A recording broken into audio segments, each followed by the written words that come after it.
అందరికీ నమస్కారం. మన సమాజాలను, మన ప్రపంచాన్ని నడిపించే కొన్ని అదృశ్య శక్తుల గురించి ఈరోజు తెలుసుకుందాం. పదండి, ఈ చాలా ఆసక్తికరమైన అంశంలోకి వెళ్ళిపోదాం.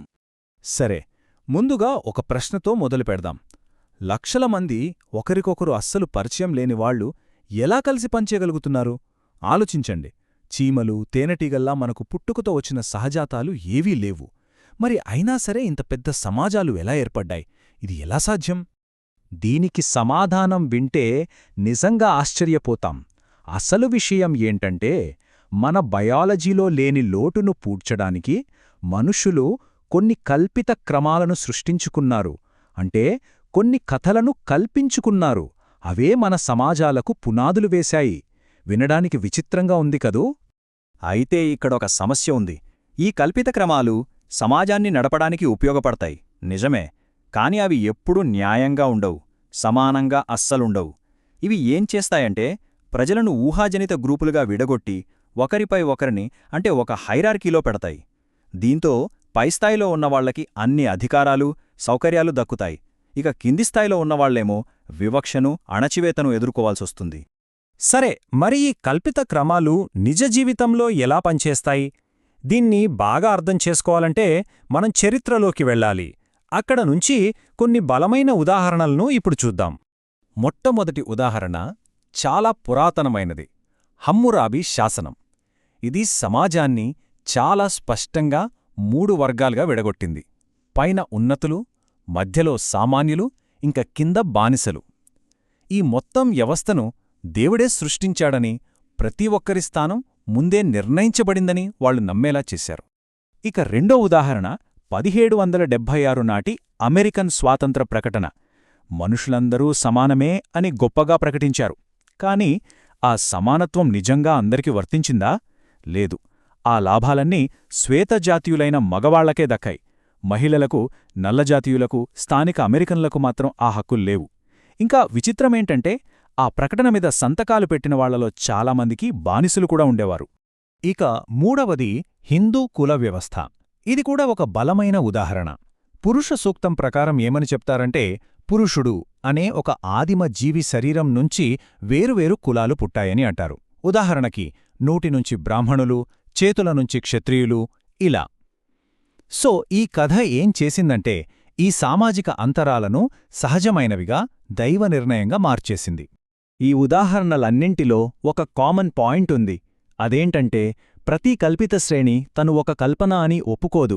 ఇది సహజం, ఇది దేవుడి ఆజ్ఞ అని చెప్పుకోవడానికి చాలా గట్టిగా ప్రయత్నిస్తుంది. ఇవన్నీ మనుషులు సృష్టించినవే అని బయటపడకుండా జాగ్రత్త పడుతుంది. గొప్ప తత్వవేత్త అరిస్టాటిల్ వాదననే చూడండి. ఆయనేమన్నారంటే, కొంతమందికి పుట్టుకతోనే బానిస స్వభావం ఉంటుంది, మరికొందరికి స్వేచ్ఛా స్వభావం ఉంటుంది అన్నారు. అంటే సమాజంలో వాళ్ల స్థానం వాళ్ల సహజ స్వభావాన్ని బట్టే ఉంటుంది అన్నారు. చూశారా? బానిసత్వం అనేది మనుషులు కల్పించుకున్న వ్యవస్థ అయినా దాన్ని బయాలజీతో ముడిపెట్టి ఎలా సహజమైనదిగా మార్చేశారో. ఇలాంటి సమర్థనలు రకరకాల రూపాల్లో మనకు కనిపిస్తూనే ఉంటాయి. కొన్నిసార్లు ఇది దేవుడి చిత్తం అంటారు, మరికొన్నిసార్లు ఇది ప్రకృతి నియమం, బయలాజికల్ డిఫరెన్సెస్ అంటారు. ఇంకొన్నిసార్లేమో ఎవరి టాలెంటుకు తగ్గట్టు వాళ్ళకి ఫలితం దక్కుతుంది, ఇందులో తప్పేముందని వాదిస్తారు. ఏ వాదన వెనుక చూసినా లక్ష్యం మాత్రం ఒక్కటే, ప్రస్తుతమున్న వ్యవస్థను, ఆ హైరార్కీనే కాపాడటం. కాని అసలు నిజమేంటి? అసలు వాస్తవమేంటంటే, ఈ వాదనలన్నింటికీ ఎలాంటి శాస్త్రీయ ఆధారాలు లేవు.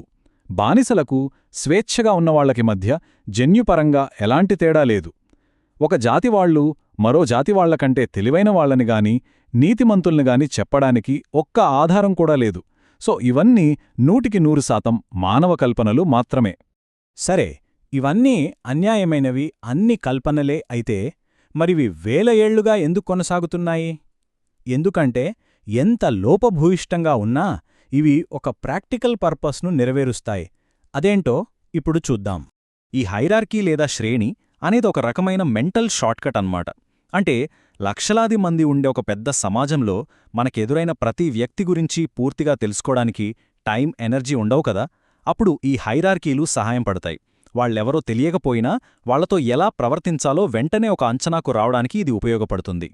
దీనికి ఒక మంచి ఉదాహరణ జార్జ్ బెర్నార్డ్ షా రాసిన పిగ్మాలియన్ అనే నాటకం.